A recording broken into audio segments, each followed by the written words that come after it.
আবার একটি অন্ধকার ভিডিও নিয়ে আসছি। শীতের দিনে উঠে বসতে পারছি না, বুঝতেই পারছো। মানে উঠে বসতে তো পারছি, কিন্তু মানে লেপের বাইরে আসতে পারছি না। তো যার জন্য প্রেজেন্টেবল হয়ে আসতে পারছি না, যার জন্য এইভাবেই ভিডিও করলাম। প্রথম কথা হচ্ছে, সেই ভূতের গল্প লেখিকা তিনি কি করছেন, বং জয়শ্রীর পুরো ভিডিওটাকে ডাউনলোড করে নিজের চ্যানেলে চালিয়ে দিয়েছে।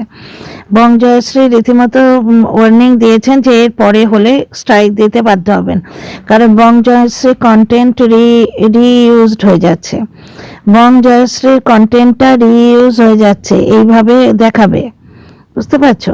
মানে এরা কি করছে, মানে পুরোপুরি ভিডিওটা ডাউনলোড করে চালিয়ে দিচ্ছে। 20K 19K ভিউ হচ্ছে। এটা তো একরকম চুরি, এবং থাম্বনেলটা একটা অদ্ভুত কথা বলে বানিয়ে দিচ্ছে। ওই যেরকম ঠিক টেনার সঙ্গে করতো ওই জিনিসটাই, যে টেনার বাবা আবার বিয়ে করেছে অমুক তমুক, মানে এক গোছা এই ধরনের ক্রিয়েটার রয়েছে যারা শুধু মিথ্যে কথা বলে রোজগার করছে। আচ্ছা, 2 নম্বর পয়েন্ট হচ্ছে, মুখ খুললেন দেবলীনার ড্রাইভার। উনি কি বললেন দেবলীনা গাড়ি চালাচ্ছেন 10 বছর ধরে। দেবলীনা সায়কের বন্ধুত্বের সম্পর্ক 10 বছর ধরে। যদি দেবলীনা সায়কের মধ্যে কোনো রকম নোংরা সম্পর্ক থাকতো, তাহলে ব্যাপারটা প্রবাহানন্দী অবধি গড়াতোই না। প্রবাহকে বিয়ে না করে দেবলীনা আর সায়ক নিজেদের মধ্যে সম্পর্ক স্থাপন করতে পারতো, বিয়ে করতে পারতো, তাই না? 2 নম্বর কথা, উনি যখন গাড়ি চালান, দেবলীনা এবং সায়কের মধ্যে কোনো রকম নোংরা ইঙ্গিত, ডাবল মিনিং কথাবার্তা না মেয়েটির তরফ থেকে না ছেলেটির তরফ থেকে আসে। সুতরাং যে সমস্ত কন্টেন্ট ক্রিয়েটাররা এটা চালানোর চেষ্টা করছে, তারা রীতিমতো তোমার কন্টেন্ট করছে, নোংরামো করছে। সোজা কথা হচ্ছে নোংরামো করছে। কারণ ওরা যে লেভেলে গিয়ে কাজ করে, সেই লেভেলে ছেলে মেয়ের বন্ধুত্ব থাকেই। ছেলেরও ছেলে বন্ধুত্ব থাকে, মেয়েরও ছেলের বন্ধুত্ব থাকে, ছেলে মেয়ের বন্ধুত্ব থাকেই। এখানে কোনো নোংরা সম্পর্ক দেওয়ার কোনো মানেই হয় না। শুধু কন্টেন্টের জন্য বেশ কিছু ক্রিয়েটার সায়ক এবং দেবলীনার সম্পর্কটাকে নোংরা বলছে। এইটা তোমার দেবলীনা ড্রাইভার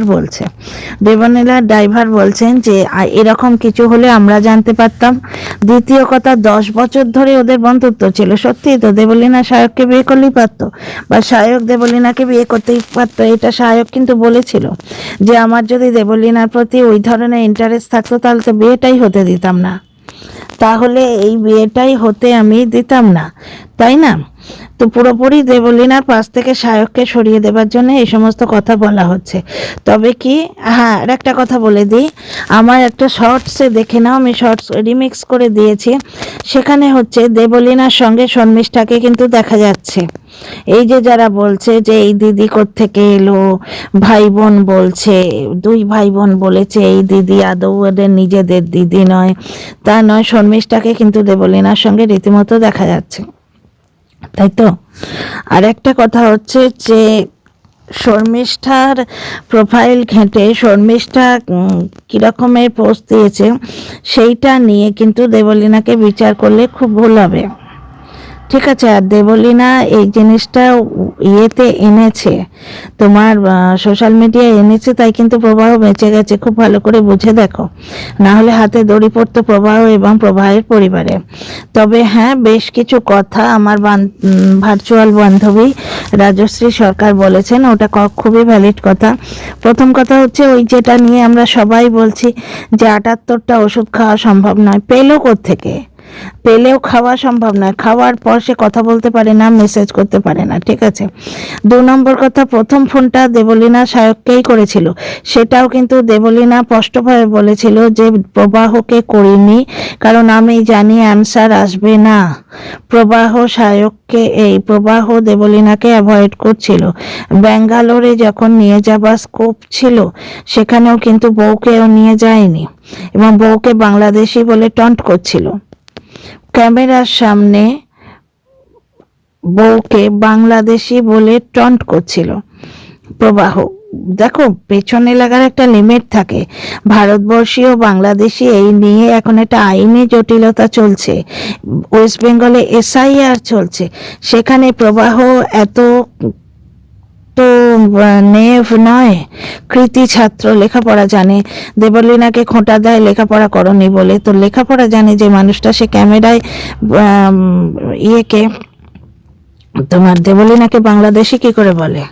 তাহলে দেবলীনার পক্ষে প্রবলেম হয়ে যাবে না? এটা ক্যামেরায় বলছে, অন ক্যামেরা বলছে, এক নম্বর কথা। দু নম্বর কথা হচ্ছে রাজশ্রী যেটা বলছে, ওই তো প্রথমে তো 78টা ঘুমের ওষুধের পিল খাওয়া, ওটা তো একটা অবাস্তব ব্যাপার, ওটা ফেক হলেও হতে পারে, যদিও শর্মিষ্ঠা ক্লেম করছে ওর কাছে প্রমাণ আছে। নাম্বার 2 হচ্ছে যে কোনো রকম পুলিশ কেস না করে হসপিটাল কি করে ঢুকতে দিল, সেটা হসপিটালের ব্যাপার। হসপিটাল কি করে ঢুকতে দিল এটা শর্মিষ্ঠার ঘাড়ে, দেবলীনার ঘাড়ে বা প্রবাহর ঘাড়ে না চাপালেই ভালো, ওটা হসপিটাল অথরিটিকে জিজ্ঞেস করতেই হবে। ঠিক আছে? আর এটা নিয়ে কেন কন্টেন্ট করছি? সোশ্যাল মিডিয়ায় এলে যেটা ট্রেন্ডি নিউজ, সেটা নিয়ে সবাই কন্টেন্ট করে। যারা প্রতিবাদ করছে তারাও কিন্তু মনিটাইজেশন অন করেই করছে, মানে কি কন্টেন্টই করছে। আচ্ছা, আর একটা জিনিস দেখো, ওটা হসপিটাল অথরিটিকে জিজ্ঞেস করতে হবে যে ইয়ে না করে কি করে, পুলিশ কেস না করে ওদের অ্যালাউ কি করে করলো। পুলিশ কেস না করে অ্যালাউ করলো বলেই কিন্তু প্রবাহ বেঁচে গেছে, এটা কিন্তু মাথায় রেখো যারা প্রবাহকে সাপোর্ট করছো। নাম্বার 2 হচ্ছে যে দেবলীনা বেডে শুয়ে সাক্ষাৎকার দিচ্ছে, ও একটা তোমার সেলিব্রিটি, লোকে যদি সাক্ষাৎকার নেয় তো সাক্ষাৎকার দেবে।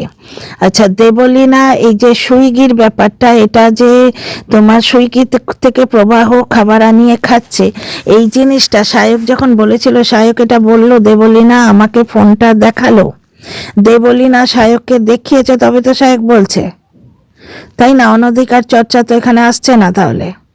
দ্বিতীয় কথা, দেবলীনা জানতো প্রবাহ হেল্প করবে না, যে মানুষ বউ হসপিটালে সুইগি থেকে খাবার আনিয়ে খায়, প্রবাহ হেল্প করবে না জানতো, যার জন্যই তো সায়ককে ফোনটা করেছে। সায়ক তো ওর সঙ্গে মজা করছিল যে তুই পিল খেয়েছিস, আগে ওষুধ ফটো নিয়ে দেখা। দেবলীনা সিম্পলি স্বামীরকে একটা ইমোশনাল ব্ল্যাকমেল করতে চেয়েছিল, যা কোনো রকম হয়তো প্রবলেম হচ্ছে সম্পর্কে, সেইটা সম্বন্ধে ও পুরোপুরি কিন্তু সম্পর্ক কাটাও করতে চায়নি। আর স্বামীটি বা কীরকম, একবারও এলো না, একবারও ফোন করলো না, একটা SMS করলো না, একবার দেখা করলো না, সুইগি থেকে খাবার আনিয়ে খাচ্ছে। আর তোমরা প্রবাহকে বা সাপোর্ট করছো কি করে? দেবলীনাকে তো চেনো, প্রবাহকে কি চেনো? যেটুকু চেনো সেটা দেবলীনা দেখিয়েছে, প্রবাহকে ভালো সাজিয়েছে আমাদের সামনে, তাই আমরা দেখছি। প্রবাহ সম্বন্ধে আমরা কিন্তু কিছু জানি না। তো দেবলীনার ড্রাইভার কি বললো সেটা আমি তোমাদের পুরোটাই বললাম, যে উনি কোনো রকম খারাপ ইঙ্গিত দুজনের মধ্যে দেখেননি। ডাবল মিনিং কথা থাকে অনেক সময়, সেসবও নেই।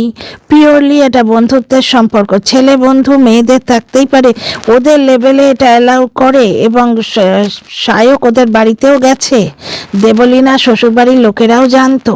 এখন এই কিছু দর্শকের কমেন্টে দেখলাম তাদের বড় প্রবলেম হচ্ছে। ব্যাপারটা হচ্ছে তোমাদের প্রবলেম হচ্ছে, তাতে তো ওদের কিছু এসে যায় না। তো দেবলীনা শ্বশুরবাড়ির লোকেরা কিন্তু ব্যাপারগুলো সবই জানতো, ওদের 10 বছরের পুরনো সম্পর্ক, একসঙ্গে কাজ করে, কাজের জায়গাটা কাজের মতো করেই রাখতে হয়। যারা এইটা নোংরামো ছড়াচ্ছে এটা বলে, তাদের মানসিকতা অত্যন্ত ঘৃণ্য। আর হ্যাঁ, এই একটা কথা ছিল, আর একটা কি কথা ছিল, যাকে মনে পড়লে বলবো।